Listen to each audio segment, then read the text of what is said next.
Wow, hi. Hi guys, yes. Ate, hindi pa ako kakaligo. Umaga may chicken na agad ako. Kasi kagabi kasi na-realize ko na meron akong na-realize. Ha? Basta kagabi kasi meron akong, anyways, our menu for today is, isang malamig na malamig na tubig ko. At, nawagan ko na siya because kanina pa ako kumakain. Ano siya nauubo?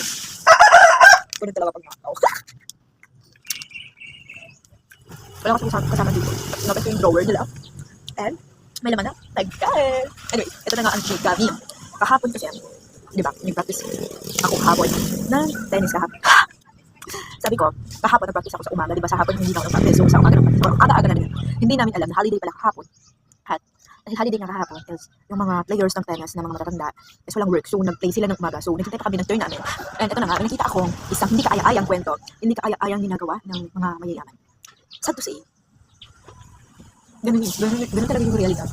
Na, kasi ganito, nagkintay nga kami, so tatapos silang maglaro. Then, kasi diba, pag naglalaro yung tennis, may isang bata or something na pumupulit ng bola. Walang alam kung sa iba ganun. Pero siguro normal yun sa tennis court na may mga pulot boy nga. Yun yung tawag sa kanila, pulot boy. Hindi nakapagpalit. So, yun. So, yan. Lahat na lang talaga, wala nang pinakwento. Yun, so, yun, tapos na nga yung turn nilang maglaro. So, nakita namin kung paano nagtapon ng isang matandang player yung pera na ibibigay niya sa pulot boy. Kasi, yeah, may bayad talaga yung pagpupulot kasi napapagod yun, diba? And yes, gawain yun ng mga bata dito. So, ang hindi ko lang matanggap doon is kung paano niya itapon yung pera. 100 bills siya, 100 pesos bill siya. Tapos, sabi niya, okay, tapos tinapon niya sa sahig. Tapos iniwan niya, parang, wow, lahat kami nakapag-react. Kasi lahat kami nakakita, apat kami na player ng tennis, like team ko, is, ganun nakapag-react. Sabi nila, wow, ang sama naman. Sabi ko, parang ang off nun, di. Kasi, ibibigay mo, pwede mo siyang tawagin para kunin na lang yung pera. Pwede mo, hindi na lang doon sa lamesa, pwede ilapag mo doon sa mesa, o ikaw kunin mo lang dito sa lamesa. Hindi, ito, like, tinapon lang talaga, like, ang bastos, B. Like, sige na, mayaman ka, matanda ka, may pera ka. Wala akong pakili. Pero ang bastos mo, ang tanda mo na pero wala kang manners. Like, ito mga matatanda lang ba may karapatang humiling ng respeto?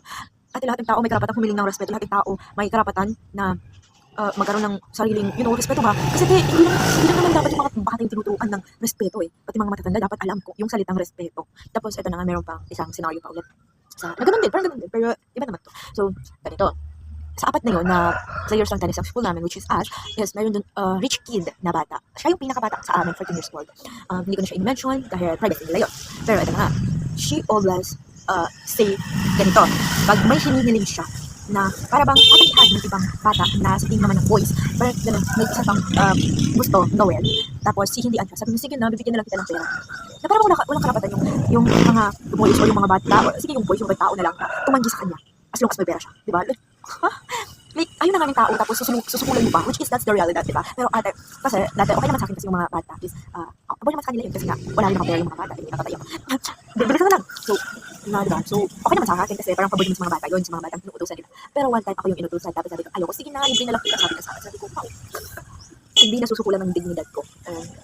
Well, sad to say, yun na yung realidad natin sa Pilipinas eh. Pag may pera, tinitingala, pag wala, inakabakan. Kaya gusto ko itong sabihin kasi balang araw ko nasa sitwasyon nila ako, papanoodin ko itong video na to at nakakais talaga, napipigay yung inis ko talaga. And that's my realidad kasi hindi ko ako mama.